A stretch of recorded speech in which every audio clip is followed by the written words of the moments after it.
Todo ser humano tem direito a comer bem. Mas esse direito não está chegando à mesa da maioria dos brasileiros. Milhões de famílias convivem com o medo de não ter o que comer no dia seguinte. A falta de dinheiro vai tirando do prato carne, frango, frutas e verduras. Muitos comem apenas uma vez ao dia. Outros não têm nada para dar aos filhos. Já são 33 milhões de pessoas passando fome. Isso num país que é um dos maiores produtores de alimentos do mundo.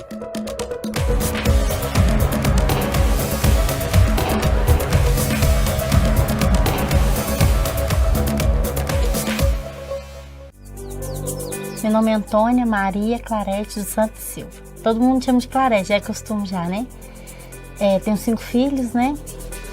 Antes do meu filho ter o acidente, eu trabalhava, né? Trabalhava fazendo os bicos. Eu recebo o Bolsa Família e o DF Social, né? Me ajuda bastante. Com esse valor, como é que eu faço? Eu vou lá, compro arroz, o feijão, o óleo, que eu não consigo carregar, eles trazem, né? Aí eles entregam. Aí as outras coisinhas eu vou comprando tudo picado, porque como é mais caro, né? E vou fazendo uma manobra ali, comprando um pouco um canto, um pouco no outro, para trazer para ir, né? Ver se dá para vencer o mês.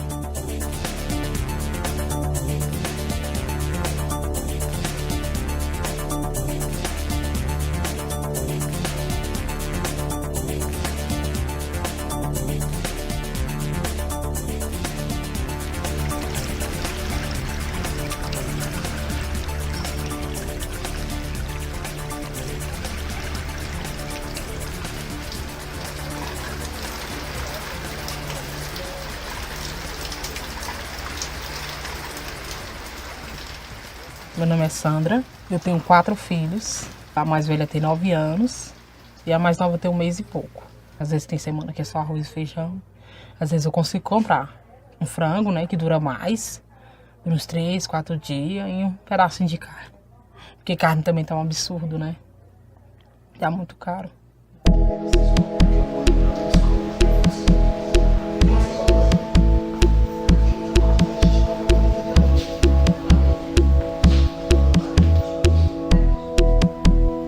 A questão é por que o preço dos produtos aumentou ao longo do tempo no Brasil, se o Brasil continuou produzindo alimentos. É muito simples, o Brasil focou muito na questão da exportação de alimentos.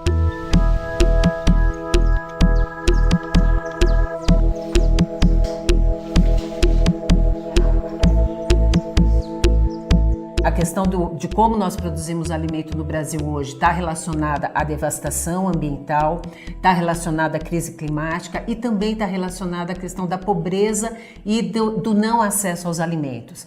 Nós estamos perdendo área, por exemplo, de produção de feijão, área de produção de arroz. Nós estamos produzindo basicamente grãos e commodities para o mercado exportador.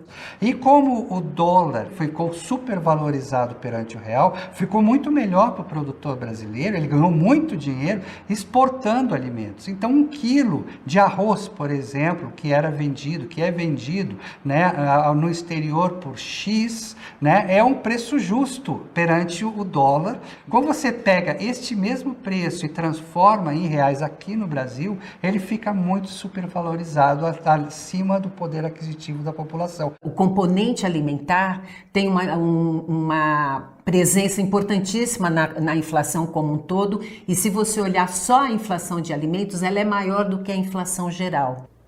Ah, mulher, é difícil, é triste, né? Porque dinheiro também não é fácil. E eu sei que todo mundo tem o direito de comer, né? De comer bem.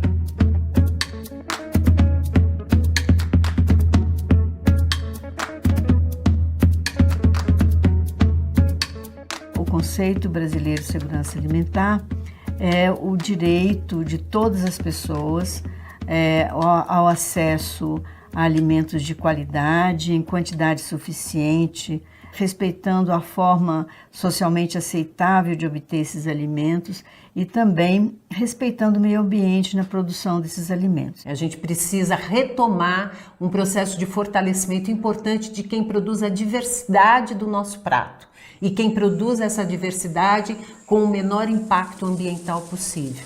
Aí está a questão de focar na produção dos pequenos agricultores familiares. São eles que produzem 70% do que é consumido internamente. São frutas, verduras, legumes, o iogurte, o leite, o frango, tudo aquilo que a gente consome no dia a dia. Então, quanto mais eles produzirem, melhor será o preço de chegada desses produtos na mesa dos consumidores médios brasileiros, fazendo com que diminuam os preços.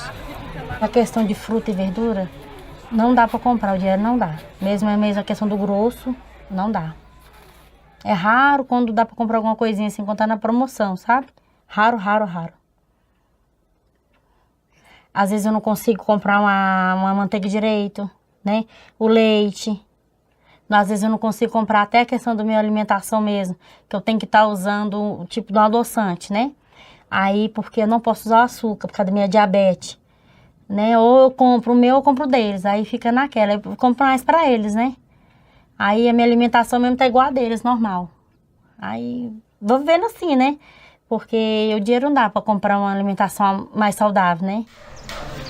O conceito de segurança alimentar, com esses dados que nós conhecemos, né, dos 33 milhões de pessoas que estão em situação de fome e mais da metade da nossa população com algum grau de insegurança, isso diz respeito a uma escala, né, de diagnóstico, onde é feito um conjunto de perguntas para as pessoas que são, no caso, responsáveis por aquele domicílio. Na insegurança leve, além da preocupação e da ansiedade que a instabilidade gera, também já começa a ter um comprometimento da qualidade da alimentação.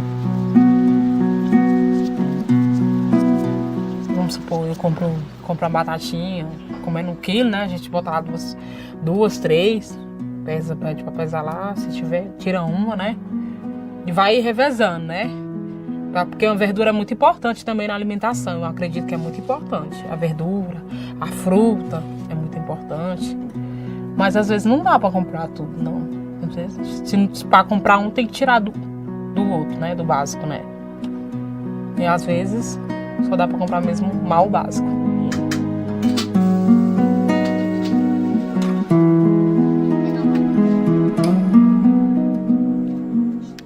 A gente mais come ovo ou frango.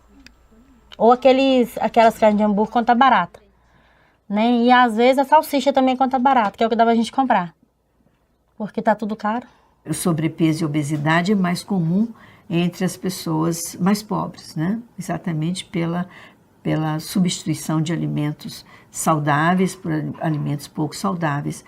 Alimentos, por exemplo, in natura, por alimentos industrializados e ultraprocessados, porque são alimentos mais baratos.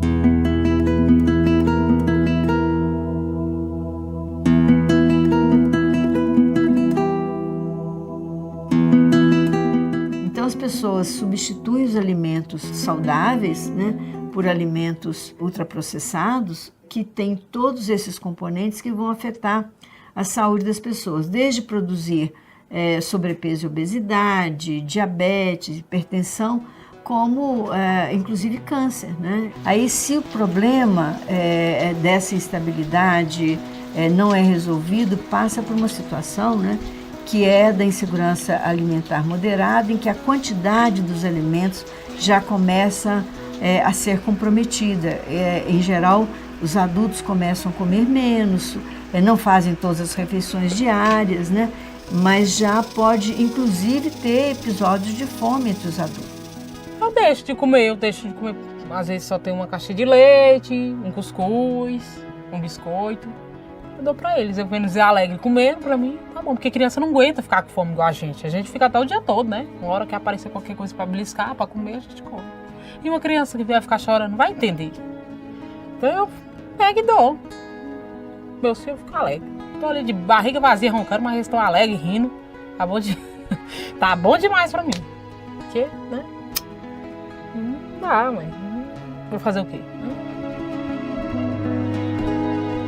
Passa por uma situação mais grave em que o alimento falta nos domicílios, né, nas casas, e aí, inclusive, as crianças e os adolescentes também são afetados pela falta de alimentos. Então, aí chega a uma situação em que toda a família passa por uma carência alimentar muito severa, né?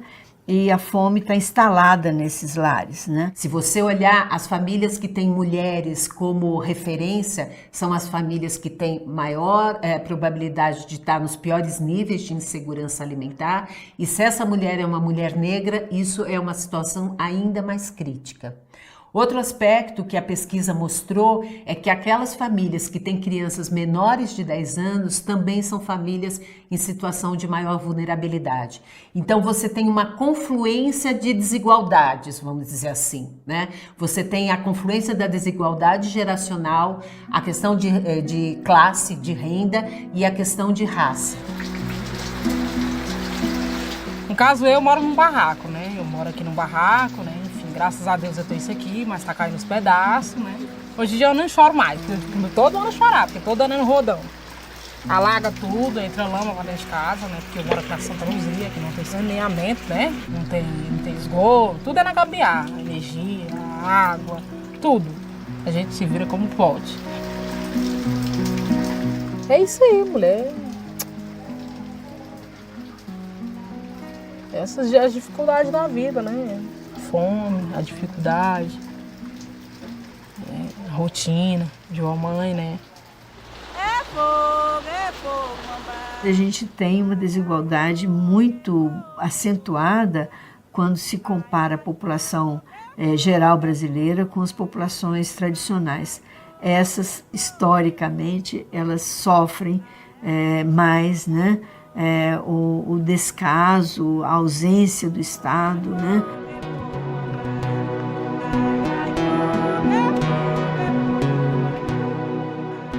Você mexe, né, com o ecossistema, você vai estar também interferindo na produção de alimentos daquelas comunidades, né, que vivem daquilo. Então as pessoas têm que entender a culpa, né, dos indígenas, dos quilombolas, os ribeirinhos passarem dificuldade, passarem fome, são daqueles que invadem o seu espaço e começam a atrapalhar o seu ecossistema. Então eles estão acostumados à caça e à pesca. Se você destrói a caça e envenena os rios, como é que eles vão se alimentar?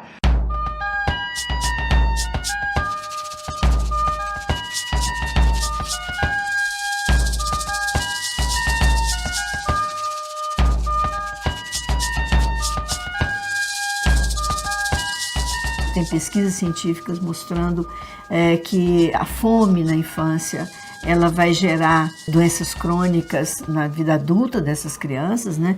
Especialmente sobrepeso, obesidade, diabetes, né? Hipertensão.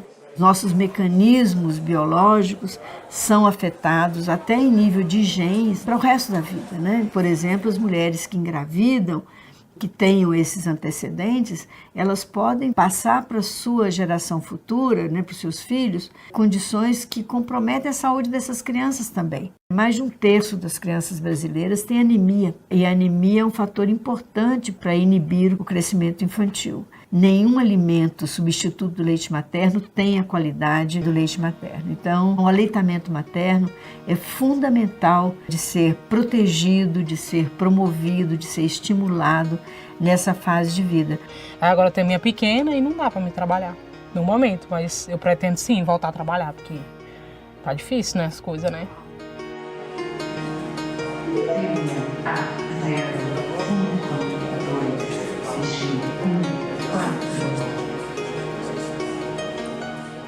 Eu queria tanto ter uma oportunidade de poder estar trabalhando, assim, ter uma renda melhor, entendeu? Para mim tá podendo dar uma alimentação melhor para meus filhos. Tem hora que eu olho assim, eu falo, meu Deus, é só isso, né? E dá aquela tristeza. Tem hora que dá vontade nem de viver, né? Porque bate uma tristeza da gente que é mãe.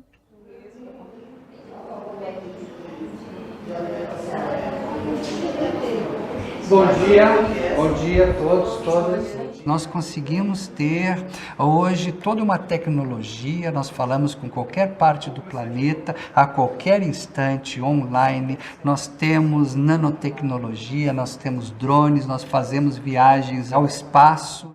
Por que não se resolve a fome? Será que nós somos ignorantes? Será que nós somos tão burros que não sabemos uma solução para um problema social como a fome? Ou porque nós não temos vontade política de resolver essa questão? Combater a fome necessariamente leva a gente ter que articular de uma maneira muito, muito sistemática ações emergenciais que dizem respeito, por exemplo, à transferência de renda, provimento de alimentos através de cestas, através de restaurantes populares, etc. Mas também você fazer as mudanças estruturais, né, do que gera a fome no país. Muito se discute com relação a aumento de taxa de juros. O que isso tem a ver com a questão de segurança e insegurança alimentar e nutricional no país? Quanto maior é o juro, menos gente empregada, menos gente recebendo salário. Então, está na hora de conseguir diminuir a taxa de juros para que os empresários contratem mais pessoas, ao invés de ficar girando recursos nos bancos. O Congresso é fundamental dele se comprometer que a alimentação é um bem comum. Então você precisa tanto fazer tributação de alimentos não saudáveis, você precisa desonerar alimentos saudáveis.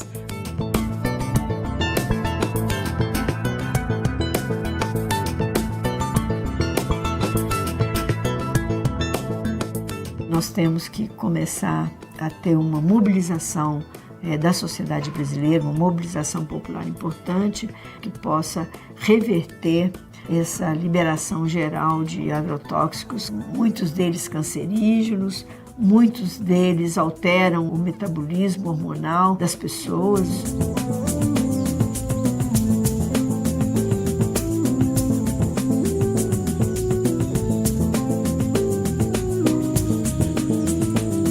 Você fortalecendo a agricultura familiar, você não só está fortalecendo a produção de alimentos saudáveis, mas você está tendo uma política pública de redução de pobreza no campo.